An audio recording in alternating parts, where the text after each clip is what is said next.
Should be good. Hello, hello. Hello. Hey, what's up, my man? I'm good. How are you doing? Not bad, not bad. Thanks for the patience there. A little bit slow this morning, but keen to get into it. I think that's a really good set of goals you've got there with what you wanted to focus on. So I am hanging out right now, chat channel Piggy and chat channel Pig on the EU server. Actually, I think I'm just in Piggy right now. What alias are you going by these days? Oh, there we go. Yeah, there I am. Beautiful.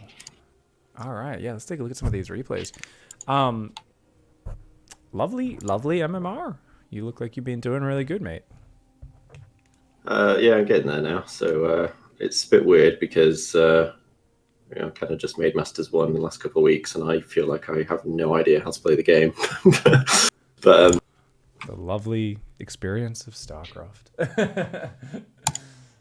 It's like, oh my god, I've learned so much. I've got so much better. Ladder's like, cool, you're ready to face these guys now. You're like, oh, really? Well, that's part. That's part of the problem. But yeah, I sort of realized that I was actually doing quite a lot of cheesing, so I'd like to learn some proper builds. Okay, cool. Do you want me the lobby host? Yeah.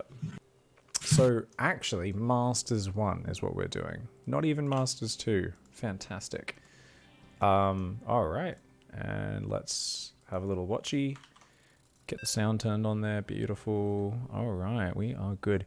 So you'd mentioned you were doing kind of a lurker +2 timing before. Now, lurkers are actually amazing versus stalkers, but it's very hard to do a quick push with them and actually get in range of anything, right? Because those stalkers are kind of mobile, map control, force field units. It's, I'm playing lurkers at the moment versus Protoss, and I'm, killing a lot of Protoss players. Because they're going stalkers and I'm just kind of going straight to Hive and making Vipers, and I've kind of just, I play this very methodical specialty style, which is by no means the standard. But it happens to work really well in the meta because I'm very patient and players are massing stalkers and wanting to attack, and turns out trying to force your way with mass stalker and maybe a couple of Immortals and Colossus through lurkers is not the best idea, and they're transitioning to Sky Toss and that sort of stuff really late, and I've kind of gotten good at like dodging disruptor shots with my lurkers even before Adaptive Talons, quick unburrow, run away. It's a very specific style, and it's also one where you got to be very, very patient and calm, being a bit of a punching bag if your opponent plays lots of charge zealot run-bys. So I'm not advising you do it. I'm just kind of giving that for context, since you did come off playing your own lurker style. I think Ravager-Bane is great. I think Hydra-Bane is always good as well, though a bit harder to get to. Are you pretty confident, focus on the Ravager-Bane, the stuff we've seen from like Serral and Raynor a lot in the last 2 weeks, and kind of just hone in on that? Yeah, that's what I want to learn for now. I mean, we can go into other styles at some other point, but yeah, that's what I want to do for today. Awesome. I wanted to check you sounded confident. I wanted to run that by you, because sometimes I'll be like, there's this other thing, and you're like, oh, I'm only doing this out of desperation. I just wanted to quickly probe there. But you sound confident. That's good. That's very good. Awesome. All right. So in terms of build order and stuff, what we're going to start off with here is really trying to map things out. Now, in terms of your scouting, you sack your first Overlord after the Adept. Are you reliably getting scouting information with this Overlord? Yeah, so the only thing that I don't always see is if there's 2 Adepts go out, and so sometimes I'm caught with kind of 4 Lings and a Queen against 2 Adepts at the front. But do you struggle if they go Stalker first? I normally still see it. I normally still see the. I'll lose the Overlord, but sorry, if it's Stalker first, then I won't send it. I'll leave it on the pillar if it's Stalker first. But if it's Stalker second, I'll normally scout the building and end it. Yeah, and die. Well, the thing is, you don't need to die as well. Why go back to the pillar? On most maps, you can just go out the arse of the base. So if this was a second stalker that pops out, sometimes you can get out the back in like red hit points, right?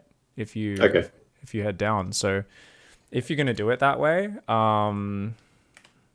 just gonna add a little note here. Should I use a different colored font? Would you like, or can I? Maybe I'll just put notes in bold. What do you prefer? Do whatever you like. I mean, like I said, I've ripped up the old material anyway, so this is supposed to be a blank template basically. All right, It just add stuff in bold so it can be edited in however you want. I'll tweak. Yeah, okay. Yeah. So yeah, that makes sense. So I guess my first question was: is this a valid scouting method at the highest levels? Or because I know that people like Lambo are now sending 2 overlords and lings across the map. So I think I have the best method, and I think the pros have a worse method than me for the most part, and I'd love to see them show me why. But whenever I play Parting or any of these kind of higher level Protoss players, I always see everything. I just suck, so I can't beat them anyway. But basically what I do, so what I miss out on though is the vision of the front of the base. So basically what I focus on is I always, with my Overlord, I hit the front of the base. So I, from the very start with this first Overlord, before it even arrives, I cue it to go to kind of where that gateway is, and then to skirt the edge of the main down to, you see where I'm signaling? Yeah. So it just kind of goes along the edge of the cliff. So if a Stalker comes out, even first, you just run to the low ground. And then the Stalker has to run around to the low ground, you run back to the high ground. Even if they manage to secure the kill on the Overlord, it's like a minute after you actually spotted the Stalker. So it's a very unimpactful Overlord death. And guess what? Well, you know, your Zerglings are probably walking into their base at the same time. So at the same time as that, the 2 lings on the natural, I always send straight across. Now, on the most basic level, you can just queue those to go, oh, we'll go there, and then come into the main and do a loop, right? I personally take it another step, and I actually split those 2 lings. So one goes to the top, one goes to the bottom, and then they both queue in. Just because a lot of people are trying to go and catch the 2 lings running around the side. So streams, yeah. Yeah. So I actually just kind of do it that way. 2 lings from natural, dodge, reaper, and queue into base. So if they block the wall, those lings can't get in. And then the moment I see that, the Overlord just sacrifices in from the edge of the cliff, like straight away, right here at 3 minutes or whatever, which is when your Zerglings would probably be arriving, right? About 3 minutes, something. Yeah, about now, I believe, is when your lings would arrive if you'd sent 2 across. So you just send it in straight away. Just to check, this still works with a 23rd base build. Yeah, I don't see why not. It should be totally fine because you're almost never losing that Overlord. So if you do lose it, you'd lose it the same time as you do currently. And it that's fine. It doesn't really change anything, right? Let's go back and look at your spawning pool finishing. The timing's the same. It's just, I mean, in my current build, I delay the lings, but I can. I'm happy to adopt your scouting.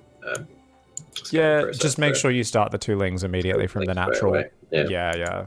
It's a pretty minor adjustment. That'd be cool. All right. Yep. So just to replay that, so Overlord basically comes just to check that there is a wall and that there's a cyber core in that wall and not a forge, and then skirts around the back of around the edge of the base. Yep. You kind of dodge back and forward to avoid the Stalker if it comes. Otherwise, just keep it there until it's ready to scout. And if the Stalker is going after you, your lings go into scout, right? So they can still technically, I guess, if they go Stalker first and chase your Overlord back, and they get the second gateway unit out in the wall and like complete micro the Adept perfectly, say, to cut off both of those lings getting in, they could technically deny your scouting. Technically. But it's very unlikely. It almost never happens, right? Because, well, number one, that means they're not scouting at all after their early probe, which pretty vulnerable to Zergling all-ins, Baneling busts and stuff, right? Because they'll have no idea it's coming. And it's also something where usually they won't have the wall up. So it's pretty rare that both the second gateway unit pops before your lings get there.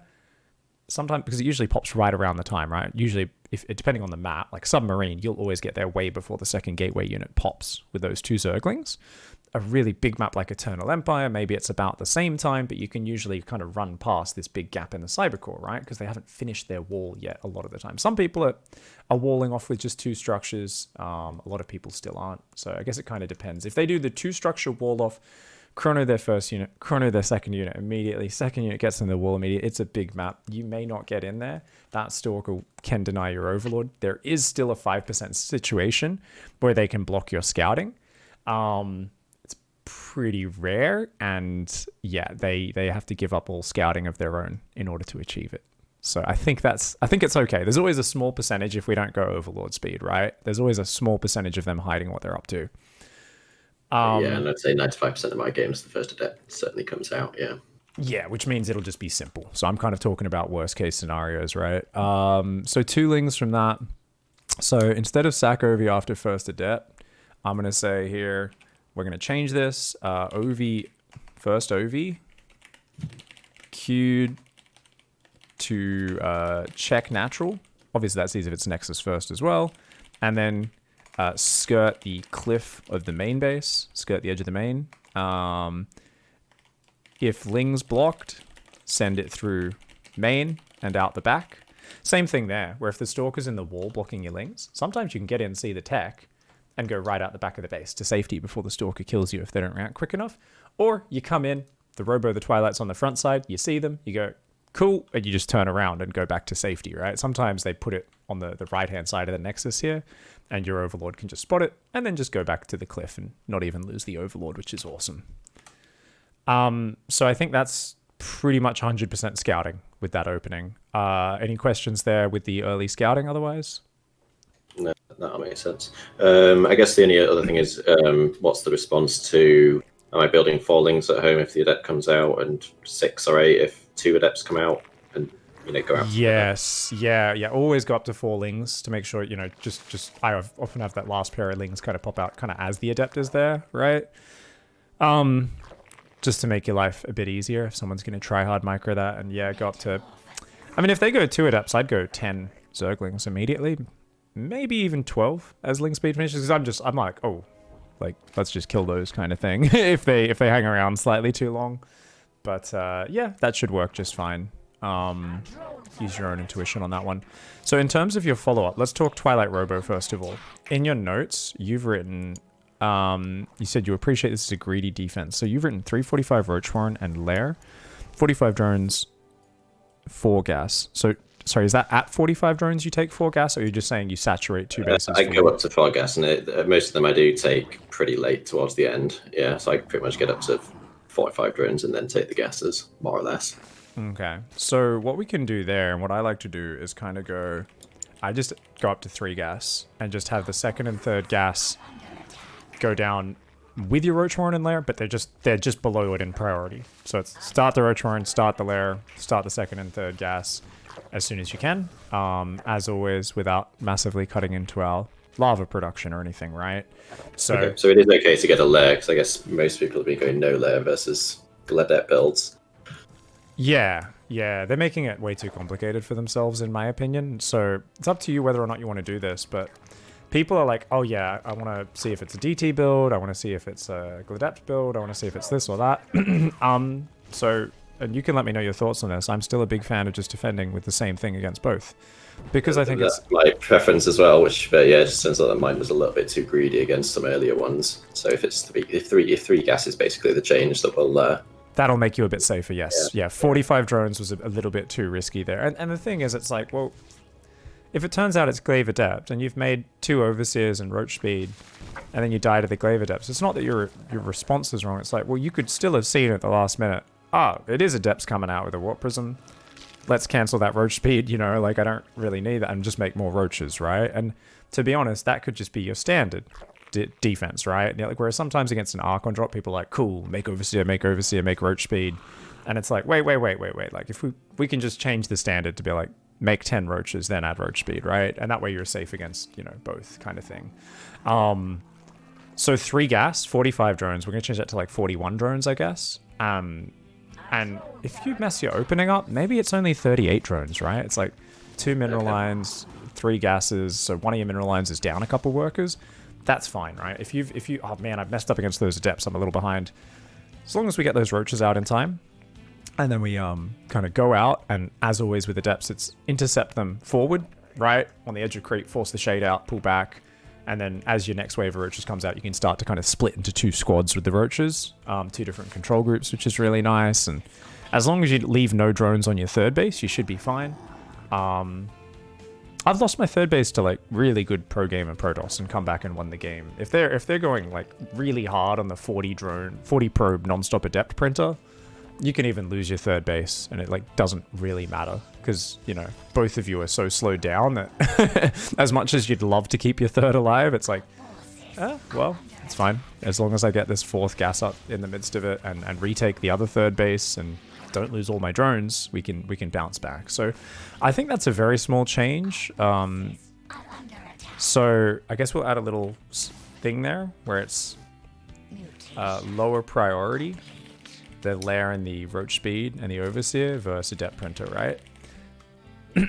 So that, if I cancel them if I see it in time past them. yeah, if you It's the road realize. speed. Yeah. All right, and so that's really good to hear. So that makes things a lot simpler. You've been doing an all-in counter attack though, so that's something we could talk about as well, yeah, right? which I want to change. Yeah, so I'd like to turn that into a build drones instead of the roach ravager.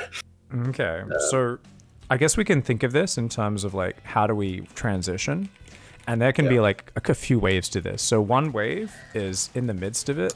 I love to go 4th gas plus finish saturating 2 base, right? So that could be you take the gas and you build 3 drones for it, but maybe you get a few more drones on your natural as well. It's like, you know, if we're kind of busy microing. Yeah, maybe we got to 48 drones on 2 base, right?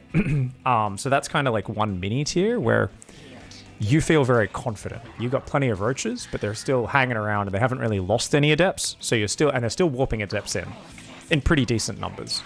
So you're like, well, I still got to mostly make roaches, but I'm going to squeeze this just a little something in there, right? Okay, that's one tiny thing.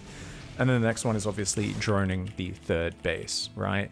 Now, in terms of, hey, what's our standard composition? It's Ravager-Bane. I imagine once things settle down, we want to get melee, Bane Nest, Bane Speed, 4th Hatchery, and kind of just progress forward with whatever, that's kind of your standard transition, right? And just be comfortable doing that. But what would our rules be? So I'm not even going to define your transition, like in this Twilight Robo scenario, because that's all standard stuff. We'll write that down later.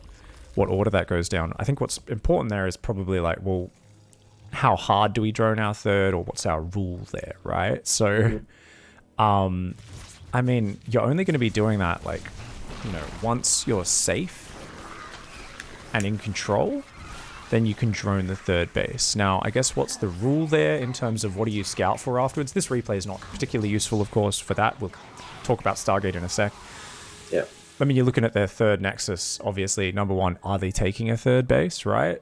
But then number 2, are they actually putting probes on it and stuff? So I would kind of say, though, something where you don't need to be too exact. Like, we can come up with a theoretical situation of how you want to do it. But arguably, if you've already built 20 roaches, a couple ravagers or something like that with speed, and you're completely in control of your side of the map, I think it's kind of chill. Because we're just kind of... Yeah, it's like if you build 20 drones all at once, and then you're like, oh shit, he's coming at me, you just go back to Roach Ravager, you should be safe, right? So I guess, once safe, drone the 3rd base. I guess we could say, assuming they have a 3rd, right? We don't really need to drone... Actually, let's just say... So, if 3rd Nexus, go past 8 drones on 3rd, right? So if they don't have actually ever take a 3rd base, we get a handful of drones on that 3rd, and we go, well, he's not even taking a 3rd. Oh, okay. 8 drones maximum kind of thing. Maybe we take one of the gases. But basically, if they're on 2 base, all we do is mass Roach Ravager, right? Any 2 base Protoss, the last thing they want to see is you just having enough Ravagers to never die to anything. Enough Roaches, enough Ravagers. Beats all 2 base all-ins. There's no pressure on us to really get Bane speed out or anything like that. Technically, we might need something if they kind of get up Colossus or something, but even then, Roach Ravagers should kind of deal with everything. So if their 3rd is being... yeah, so then I guess it's like if their 3rd base takes gas equals we drone our 4th base, right? That's kind of the generic rule in all PVZs as well, where it's like you don't really want to drone your 4th until you're sure they're taking their gas. And if we think about that, that means you're on 66 drones versus a kind of 55 to 60 probe Protoss if they're not taking the gases on their 3rd base. You see those gases, you go, cool, we can drone our 4th. Now, doesn't necessarily mean you build 20 drones for the 4th, like both gases and 17 workers on minerals, but you at least build you can go 10, 15 drones just like that, and it's kind of okay, because you know they're going to that next step. And what gas count do I want with this build? Ravager-Bane, I don't really think you'd ever take the gas on your 4th, so you'd probably just go 6 gas. Yeah. Yeah, okay. Cool. Right. So I think that's mapped out a little bit better there, and you can just kind of go your normal path, which is cool. let's talk Stargate opening, I guess. So sorry, let me just Yep. peek up on that third droning. So once I feel safe, either I've killed his army or I haven't, but my army's much bigger. And I'm confident he's not building a depths anymore, at least. We're going to... Well, first of all, I'll check if there's a third base, and if there's no third base, we'll just carry on and wait for whatever wave of bullshit comes next. And then, but if there is a third, are we going to just say, let's try for just go up to 66? Or are we going to say, check to make sure he's droning? Otherwise, eight drones. Once I've seen he's probing, then I go up to full 66 drones. That's just the bit I wasn't quite sure about. Are we saying we go to half saturation or full saturation straight away as soon as we see the third? Let's say fully saturate third with the addendum that we should have an overseer scout. And if they're not probing at all, if it's a completely fake third nexus, like that is something that we don't want to, by default, be safe against. But we want to, by default, be active enough with our scouting to be looking around and going, yeah, there's 8 gateways in the main. There's no extra probes building on these nexi. There's no extra probe saturation. There's no probes on the third. There's no forge. There's no Templar archives. Like, all I see is gateways right now. All right, we better friggin' prepare for some stuff, right? Yeah. So it's kind of the same as well. Like if you scout his army and you see, wait, why are there no immortals in this army? You've probably experienced the build where they go drop 2 Archons in your main and warp in like 10 Zealots there, and at the same time they attack your third or fourth with like Archons and Zealots and another Prism. It's the build which Zest eliminated Serral from Katowice. Where Serral absolutely fucked that game up really badly, but it's a very nice kind of attack where they're like, hey, I'm saturating a third, I'm doing everything normal, I'm taking gases. Oh, but I haven't actually built any immortals or anything other than a +1 upgrade. And yeah, now I have 10 gateways, 2 prisms, 4 archons, and about 50 zealots. And because they're attacking from both sides, obviously it's very hard to use Banes effectively. It's very hard to, split your army up and deal with both if that warp in gets into your main base, and it's a pretty nasty attack. So there are some different flavors there, but if you think about them in context, that's a Protoss player who's not making more upgrades, who's, he's not going for the next step really. You see that the core units, the immortals and stuff that are normally there just aren't there. There's no sentries, you're like, no Templar, you're like, wait, what's going on here? Oh, this is very all in. So those are kind of some bonus things we can pick up on, and you will naturally be caught sleeping on them when they're out of the meta for a while and everyone's doing the same thing, and we just go, yeah, there's a third nexus, it's fine. But then when it comes back in the meta, you'll wake up a little bit more, okay, gotta remember to check that. Let's still also have an overseer going through, and if we see him move out with a scary army, we might obviously cut that droning a bit short, right? And just go, this looks scary, let's just, make a lot of units and that sort of stuff. All right, that makes sense. Yeah. Cool. To put that in context as well, like Serral sometimes, because he's such a master of reactive play, a lot of Protoss try to do like a push out at pro level where they want to cancel the 4th base. And so Serral sometimes makes a lot of army off like 57 drones, 58 drones, Raynor as well. And you're like, oh, this doesn't look like a good economy. Like Protoss is actually up a couple workers, but the Protoss is slowing their tech down. Like, this is not a Protoss who's like rushing Storm or double Robo Colossi or something, right? This is a Protoss who's like, let's get out there with this Prism, a couple of Mortals, an Archon, and a couple of Zealots, and cancel this 4th. And once the Zerg defends the 4th, they build 20 drones, and you're like, oh yeah, they're actually in a really good spot. But like, you look at just the worker count as we all get caught looking at you, oh, this isn't good for Zerg. He's on 58 drones versus like 63 probes. Like, this is bad. We should be ahead on workers. And it's like, no. Like, that's them adjusting to realizing the Protoss is really trying to cancel that 4th base. And the moment we navigate that little danger point as a pro player, bam, back into the workers and get ahead. So just something to put in context, some of those worker counts you may have seen in pro games where they kind of identify, let's cut workers a bit earlier and just be a little bit safer here on like 4 or 5 gases. Okay, yeah, it's good to know some options. I mean, sometimes when the Protoss annoys me in some way, I do just decide to go and kill him. So not a bad option. 57 drones as a potential option there. Yeah, it's not a bad way to do, and you can kind of think of it almost as, it's like, hey, if he comes out, man, as well, like jump on it. Okay, so let's talk Stargate now. Yeah.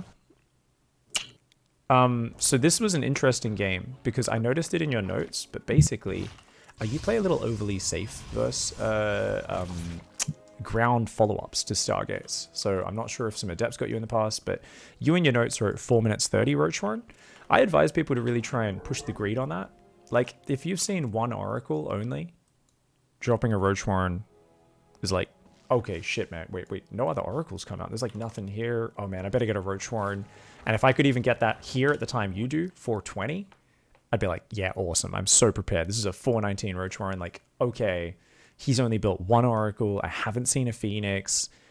This could be like a charge all in behind it, right? It could be a lot of different things, assuming we didn't see this third base. Let's imagine there's no third base here and all we've seen is one Oracle. So as standard though, we're going to assume there's 2 or 3 Stargate units, maybe even 4, right? A lot of times they go Oracle, Phoenix, Oracle, Oracle, or something like that. So the Roachhorn, I am going to change that to 445 Roachhorn. And your lair is also incredibly fast here. So you're going to play Ravager-Bane even against this. So we're going to simplify your build order a little bit here and just go... And it's just going to be lair plus Roachhorn plus second and third gases. All at 445. So it's the same thing as you did with the ground play at 345 just a minute later. So there's a little bit of synergy. I must be banking gas in the meantime. Yeah. Yep. And you are absolutely fine with that because it's all about the minerals, right? Because you're still pulling off gas at at ling speed, and then you're putting it back on gas at about 330 normally. Versus. Well, I was just checking. Should I still be putting gas back on gas at 330 if I'm going to do it this late? With the Stargate build, you can choose to do it a bit differently, where you're like, no, don't even put back on gas. You could choose to do that, if you so wish. So that's kind of your call. Well, my hands are going to want to put them back on 330, so happy to keep doing that if that's fine. That's what I do. So I like that. Still gives you a little bit more gas there, so that's fine. Yeah. All right. 5 queens is great because you're going 5 queens and spores. So this just all costs a shitload of minerals, and it's really hard to actually spend all your lava if you're injecting properly against an oracle opening, because you built 2 extra queens, 300 minerals, 3 spore crawlers. Each spore crawler, it's only 75 minerals. No, it's a drone as well. It's almost as expensive as a queen, right? It's 125 minerals per spore. So you're basically spending over 1,000 extra minerals really early just to deflect these oracles. That's why we've got to delay Roachhorn, Gas's Lair, all that other stuff, a full minute to make sure we can do this without interrupting our droning. And the faster we saturate that third mineral line, that's where we get ahead against Stargate players, right? So I'm going to write down below here this like little note where it's like verse just 1 Stargate unit, ground follow-up all-ins much more powerful. Faster, Roachhorn / mass roaches when Roachhorn finishes, scout harder, that sort of stuff, right? So it's just something to keep in mind, put in context here that you can naturally understand based on how the meta shifts. You're like, man, these glaive adept timings are hitting really hard. And you look at the replay and you go, oh, is it just 1 Phoenix? And then immediate, like, Twilight Council went down even before the Phoenix popped. And they started going up to 4 gates. So it was a Stargate opening in quotation marks. It was actually a really fast adept follow-up. Like, really, the Phoenix was just there to kind of cover it, right? It's cool once you start looking at it in that context, because then you can go, okay, this is a special situation. I think the biggest problem I see with a lot of Zerg players is they encounter something like that and they go, well, I guess my build's not good. And I go, whoa. Do we need our most standard build to be able to handle something that's that special? If a Phoenix comes out, starts killing an Overlord, another minute passes and you haven't seen a single other Stargate unit, and that alone should make your alarm bells ring, right? And yes, that's an advanced scouting tell. But I think when you think about it in hindsight, it's not that hard to program into your brain, right? You're exactly right. It was a Phoenix first into Archon charge lock all-in build that made me get this Roachhorn this early. But you're also right that you can easily scout it by counting the Stargate units. So, yeah, makes sense to me. Awesome, man. So this is good. And I like the synergy here where it's like, all you're doing is flipping the spore crawler timing, basically. Because you'd be getting, if you want spores for detection, though, with the fast layer, you can kind of skip it, right, with your build. But if you do go the fast spores for first DTs, you probably get them like 440 or something like that. You're high enough level, I guess we'd say 430, maybe even slightly faster than that, depending on how quick people are doing their DTs. Yeah, okay. But just main third. yeah, yes, yeah. And sometimes I like just build one on my natural these days, just in case there's early DTs. Yeah, like I like building one out front my natural often, and then I'll run it over to my third if it does turn out it's DT. I'm like, oh yeah, shit, it's DTs. And it's like, quick, run it to the third base. But you got an overseer right behind it anyway, so it doesn't really matter. But that's cool. So we can kind of simplify that, make sure your economy's jumping up there a bit, and then we see your standard build here. Kind of, it's like, hey, let's get into melee upgrades. Let's get roach speed, droning up.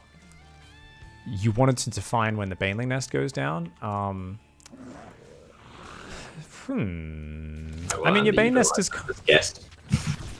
It's kind of like your lair tech, right? So it's kind of like, well, as long as as long as we're comfortable. Like here, I would say maybe it's slightly late because you have had a little bit of freedom, but at the same time, I think Bane Speed's probably going to be ready by the time you want to do any attack anyway, unless you're going for like a 55 to 66 drone, really fast Ravager-Bane timing attack, which is a good way of playing. It's a lot of Protoss players aren't ready for that. But if you're going up to the let's actually drone a fourth, let's carry the game forward and that sort of stuff, I don't think that your Bane Speed is going to delay your attack by any means here. So I think it's totally fine the way you've done the Baneling Nest here. It's just if you want to do a quicker attack, you need to speed that up. Mm-hmm. Okay. Needs to be faster for timing attacks. Otherwise, what you do here, which is basically, hey, after I'm super secure on 3 base, that's fine. I'm still safe against everything. I don't need it for defense. Is my question. No, roaches and ravagers for life. Yeah, roaches and ravagers for life, 100%. They are your safety units. They are the best.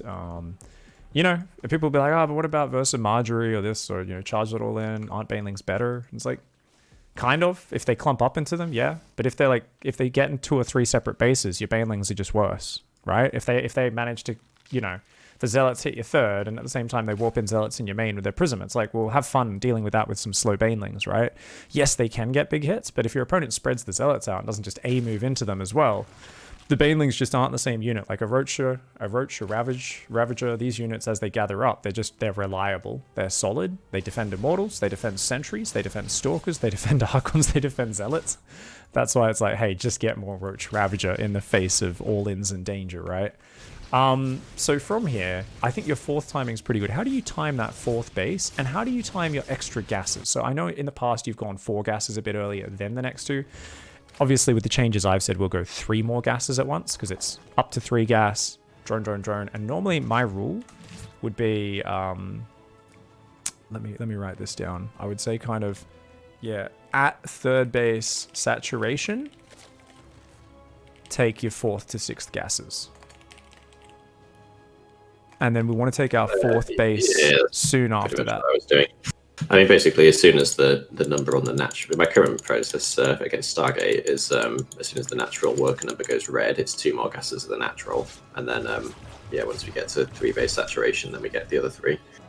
Okay, so I guess we can do that just with the third.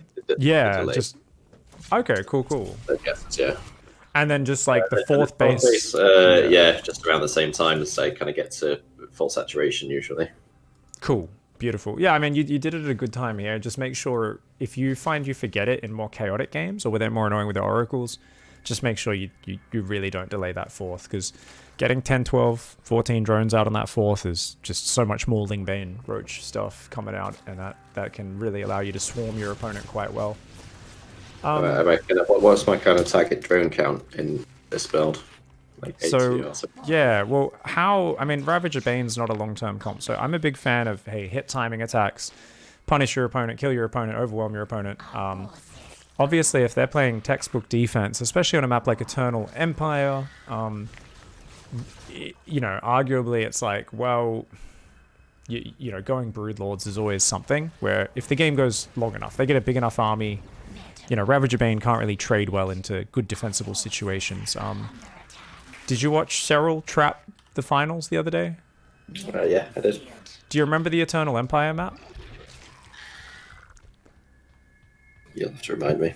So basically, Cyril got way ahead and made 90 drones, but he took he delayed his hive quite a bit and his spire for his greatest spire. And it was fine because he was far enough ahead. But then he's like, well, I've got to trade. So he makes like 100 banelings, and he's like rolling into like the Colossus Stalker stuff or whatever it is from Trap. And he took some of the most god-awful fights you've ever seen in your fucking life, where it's like, even Cyril, you can't change the fact that when your opponent's just spreading Stalkers out and force fielding and blinking them back and stuff, it's like these banelings are just, you know, connecting on single units and stuff and doing next to nothing. He had enough units that he was able to swamp. It didn't matter. But Trap actually almost broke him on the counterattack when Cyril was very far ahead. And that was a good example of like, hey, if we just go, people are like, oh, can't I just stay on Ravager-Bane but go higher in economy so it makes up for me trading inefficiently? Well, no, because the thing is there's a power spike, right? Where if you let him get enough splash damage and enough units, the Ravager-Bane loses its power, right? So even though you're like, well, I got 90 drones now, I can be inefficient. It's like, yeah, but you're also hoping he's going to fuck up his engagements. Because as the Protoss army grows, when you're using Ravager-Bane, their ability to take their efficiency curve can go exponentially up, right? Because suddenly they got like, oh no, I've got like 6 Archons up front, 8 Storms behind it, or something like that, right? Suddenly, you know, it's like, oh I don't care, you know, I've got another 20 workers than him, but I don't think I'm actually I'm going to be so much more inefficient that it's actually still winning trades for the Protoss. So that's why finding your timing when they're not ready is very important. Looking at this replay, let's look at a few moments. Let's go to say 8 minutes, 8:30 is like a common timing you could hit if you stopped at 66 drones, right? Like if we look at what you got now, you got a ton of Roach Ravager actually, probably a lot more than you'd normally make, right? That's like something we can talk about as well there. So unit ratio. But let's say, you know, you had Bane speed is about to kick in. So let's say you morphed 40 Banelings on the front. You had 8 Ravagers, a couple Roaches, something like that. And you attack. Let's look at what he's got at this moment. 8 minutes. Couple Sentries, couple Immortals, couple Archons. Good luck holding on to a big attack from you. If you got in up this ramp, went towards his natural, yeah, obviously you can't get on top of those units with force fields there, but actually, yeah, you probably can with Biles, right? You're just breaking them, but you're also crashing into the natural and the main with like 20 of the Banes and just killing all of his workers there, while also overwhelming those Archons and Immortals. But if Storm was finishing, or he adds a few more Immortals, a few more Archons, maybe a bit of Size Storm in, suddenly he's going to get like way more efficient. So there's usually a moment there where even these very fast Ravager-Bane timings, if you've had a good opening, it can almost be like the easiest way to just win the game sometimes, especially on a map with wide open bases. Think Pillars of Gold to some extent. Think about, obviously, the previous map pool, we had Simulacrum and Nightshade, were maps where the third base, they had to come way out into the open, and Ravager-Bane timings were super brutal there.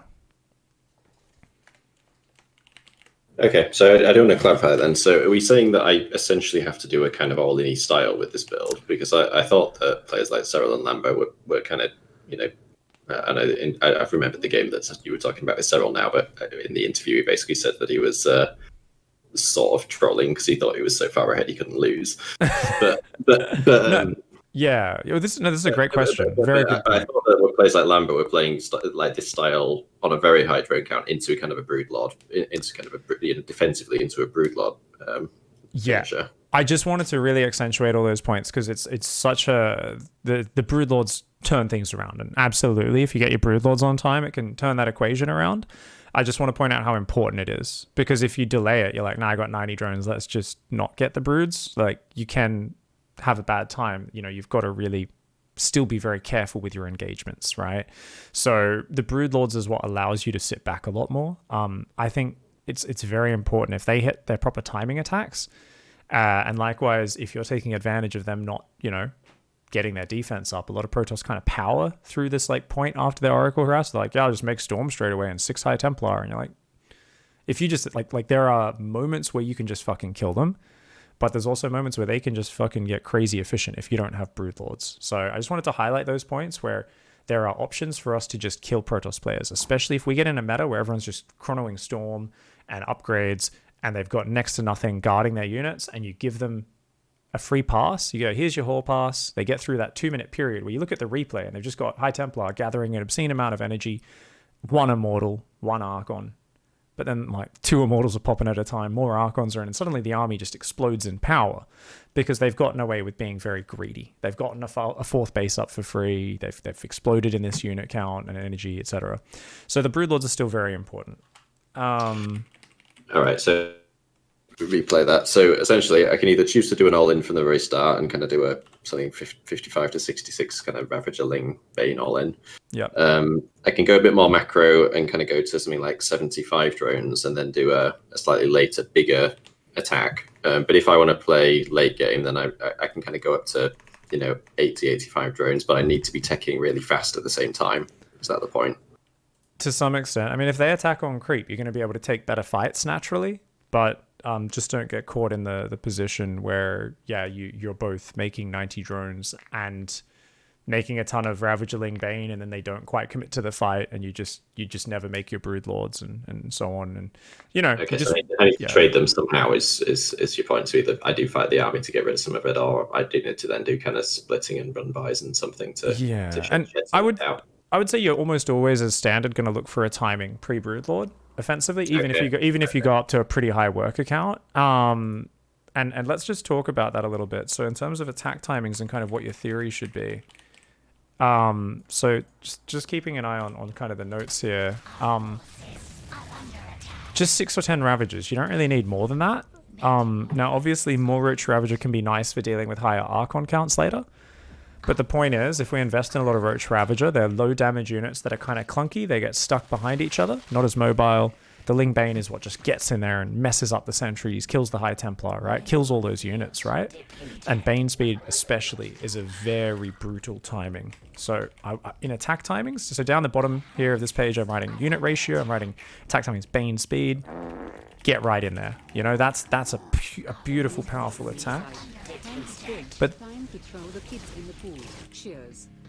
oh, someone, thank you very much for the cheer there. Sorry, I didn't realize we had voice lines on. I'll say proper thanks to that later. Bane speed, get right in there. 66 drones. What about after that? Let's say we go 75 drones. Let's say we go 85 drones. I think no matter what, we just need to remember that what is the goal with any attack?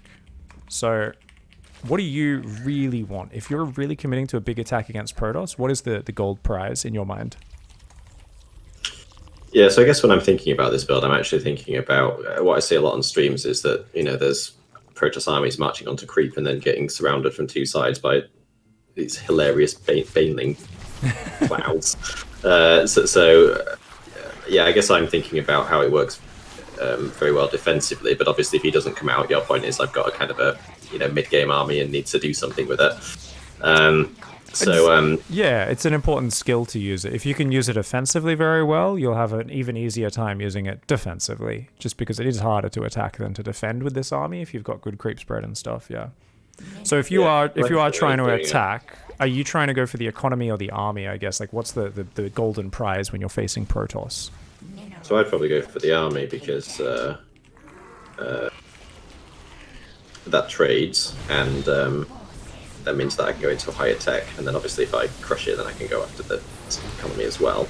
Yeah. But I guess ideally, maybe some kind of Baneling run by while trying to kill the army, because that's distracting him and perhaps doing a bit of both.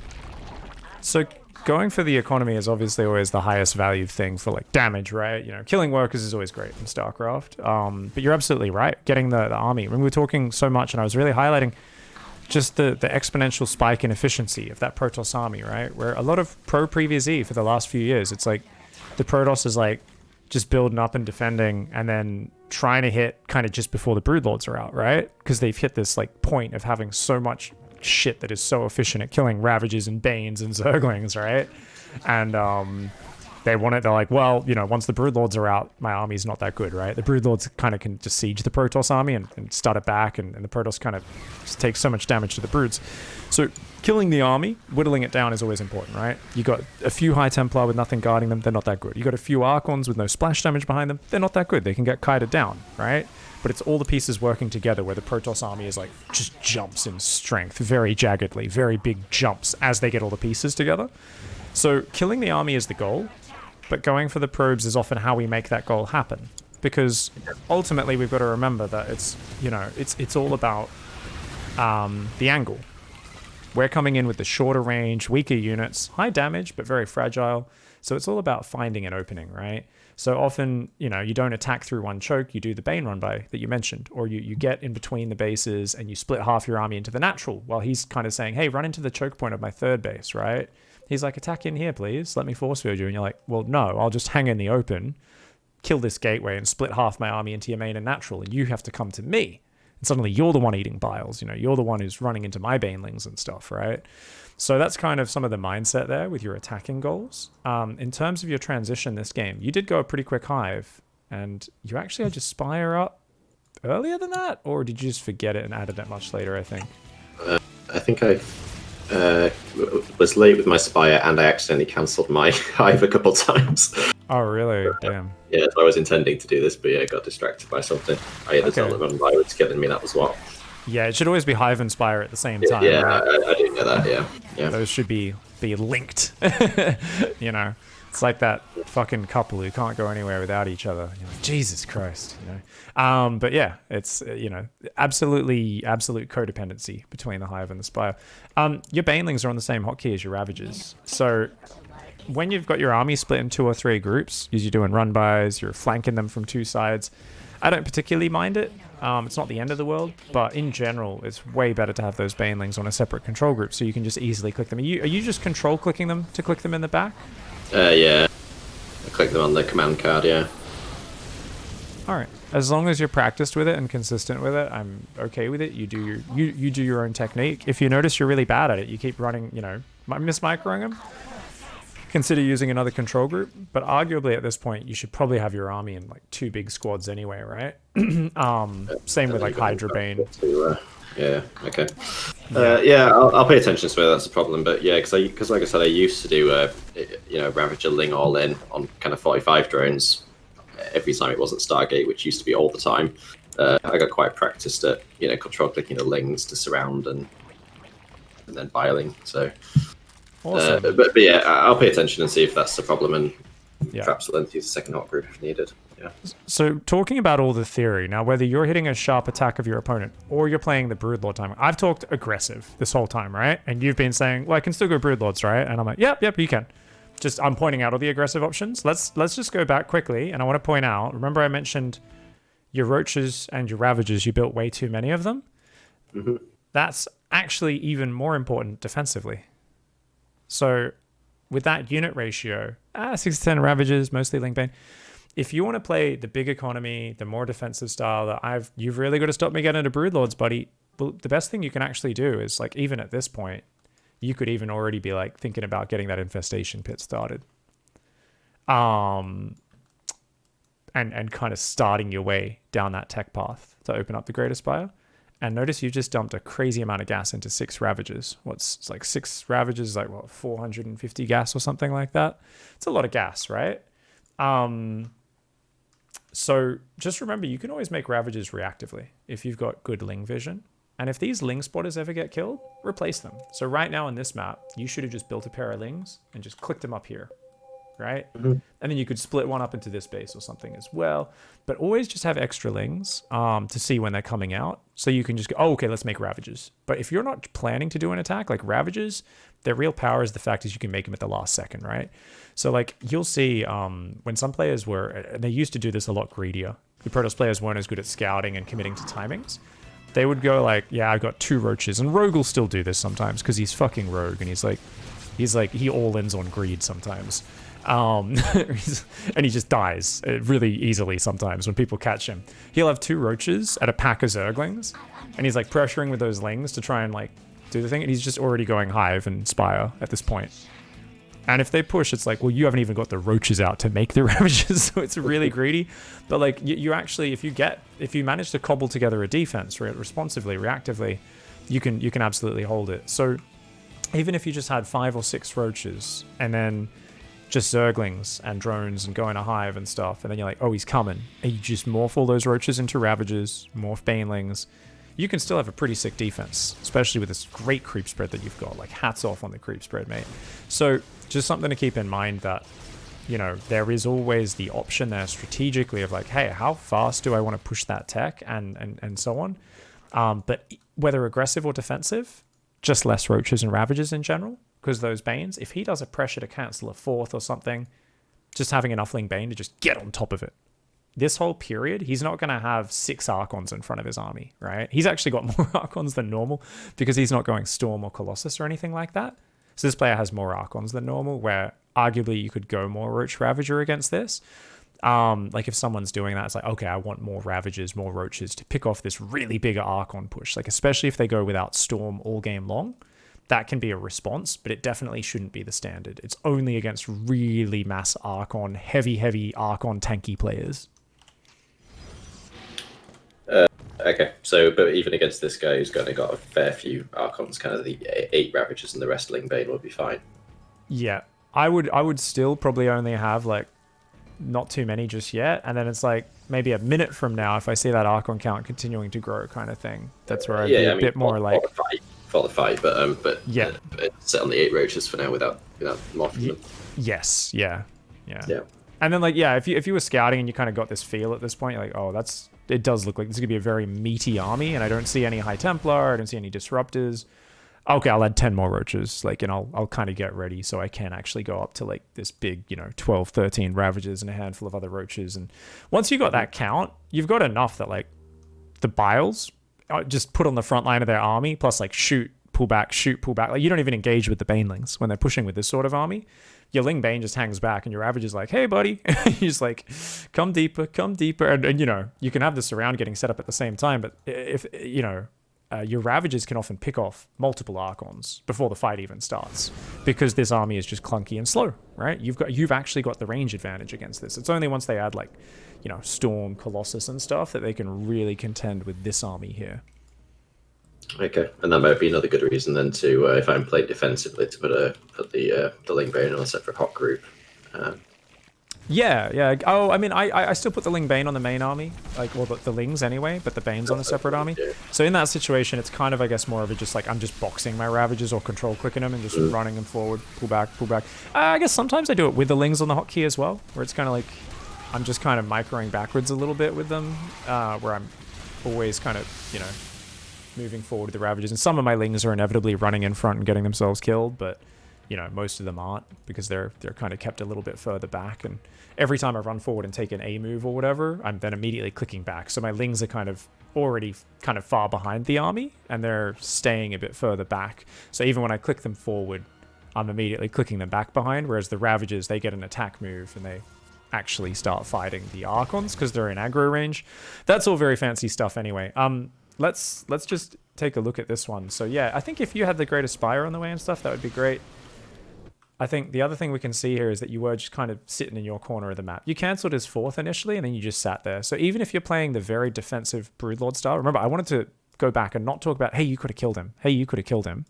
But if we're going Broodlords, I still think there should have been, I don't know, 15 Banes rolling into the natural, 10 Banes rolling into the top, a few times, or at least once or twice up to this point, or Bane drops if you prefer that.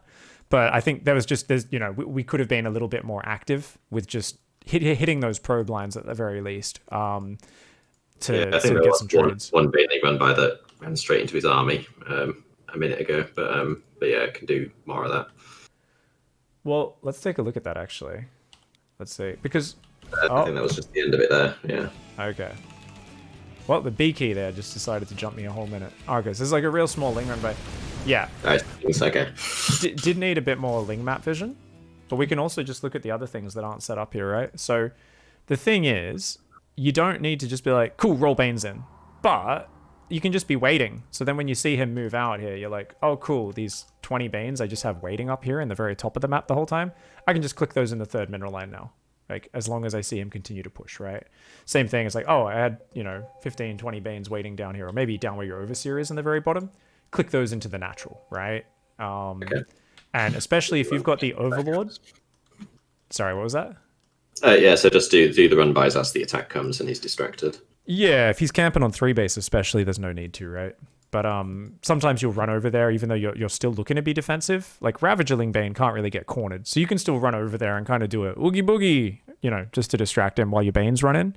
And, if he actually tries to take the fight, you just run away with your main army. All you're doing is pretending to be the aggressor, really, while you're sliding run-bys in. if you've got the Overlord vision over the natural, right? You're doing a run by on the bottom. You could say there was an Adept in the wall. You'd obviously, with these 20 Banelings, you'd select them. You'd shift click on the Zealot in the wall and then into the mineral line, right? On the natural. So that's the advantage of having Changelings or Overlords already providing vision there. Whereas if you just right click it, obviously they'll just kind of headbutt on the unit in the wall. And that's, gives them time to warp in a sentry or whatever and respond to it. Mm-hmm. Makes sense. So being a bit more active with those run-bys is very, very powerful, right? That's good. You can scare them with your main army as well.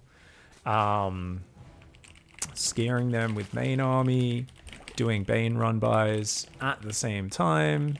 When you say scaring, is there also the possibility that I kind of do jump on the army if it looks favourable, even if I'm doing a high drone Broodlord build? Especially if your Ravagers survive, right? That's kind of the general rule, is like if you just go in and you sack 20 Zerglings and 20 Banes and you kill some sentries and a High Templar or whatever, pick off an Archon or two, as long as your Ravagers get out, those are the things that are the most expensive to replace. So if you keep throwing your Ravagers away, that's where you suddenly go, oh man, I'm actually really short on gas now, and then you're really awkward. Okay. Recycle Ravagers with every engage if possible. I feel like there's something I was going to touch on that was really important, but I haven't actually mentioned. So I was talking about like Bane run-bys, trying to get in there, while trying to scare them with your Ravagers. Looking to kind of threaten there. I think we've talked about most of the things. Your map vision sucks. You just had 3 minutes to yourself in this game, and you're absolutely going to lose to a Warp Prism in the main, right? And even as it was, those Zealots on the south side caught you off guard. So any moment you have breathing room in the middle of a PvZ, even if they have a Phoenix out from earlier in the game, which if they did earlier, they usually lose at a certain point, right? So sometime in the mid game, you go Overlord, Overlord, Overlord, Overlord, Overlord. Get those OVs out on the edges so you see those prisms ahead of time. Put some Zergling spotters out on the edge if those Overlords aren't covering the paths to see when those Zealot run-bys are coming. It's, knowing ahead of time is such a big part of that battle. There is nothing worse than you're about to hit some awesome 3-pronged attack and then 6 Zealots rock up in your fourth and a bunch of Zealots warp in your main, and you go, well, do I keep committing to the attack and know I'm going to lose 50 drones? Or do I run home, totally lose my timing, lose a shitload of mining time and drones anyway, but at least not completely all in? That you've already lost at that point. If you let Zealots get to your mineral lines without you seeing them ahead of time, everything you're doing can fall apart really quickly. So that's so massive, and it's honestly one of the things where, as I get better at that, my ZvP win rate just shoots way up. Just on the Zealot run-bys, would you just be using army to splitting army to deal with that, or would you be spining the fringe bases? With this style, absolutely army. Yeah, if you get up to like a crazy economy later, you can start spining them, but that's like a 90, 85 drone. Oh, I've got 2k mineral in the bank. Yeah, why not? Yeah, okay. So So just fight them. Do you have your number 2 is kind of like your run-by squad. Do you use that for drop defense as well?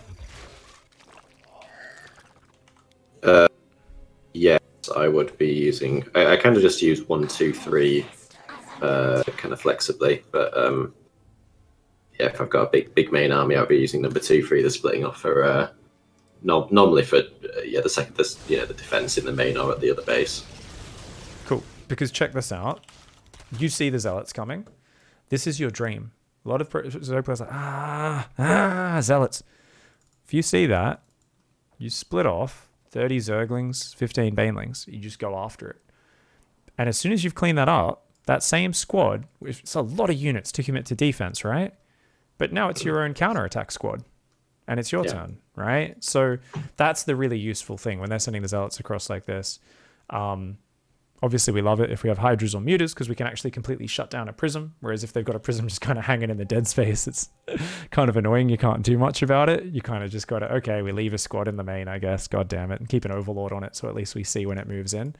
But with these sort of Zealot run-bys, it's actually really powerful if you can get that shift between the two. Because like Zealot run-bys seem really powerful, but if you clean a few up really efficiently with Ling Bane, the Protoss is like, oh shit, I just sacrificed a lot of minerals for nothing. And suddenly then you've got that squad hitting their natural at the same time as you're fighting on this top side of the map versus their main army and versus this fourth base. And you can really take control. So just kind of seamlessly doing that is going to be really powerful. So where can I write this note? Because I think that's, in terms of transition, I guess I'll just write some stuff. Just some kind of general notes up there will be OVs on edges and ling spotters. You know, the moment we get a breath in the mid game, verse zealot, and verse zealot run bys. I mean, escalate your defense. Don't go send 5 roaches to deal with a zealot run by. Don't ever send roaches. They just don't do damage. I remember I was struggling so hard with Ravager-Bane because I kept thinking, well, if I just get enough roaches, I can just A-move them at the zealots. They'll deal with it. I don't need to worry about, you know, banelings blowing up on individual zealots or whatever. So roaches will be better. And then I encountered Protoss players who walk past the roaches and just shift click. And even if you have equal roaches to zealots, by the time you kill the zealots, you've lost 25 drones. Like, it's actually insane how bad roach damage is and how fast speed zealots are. So, I was like, oh, okay. Roaches actually are just not that good at this. Escalate your defense.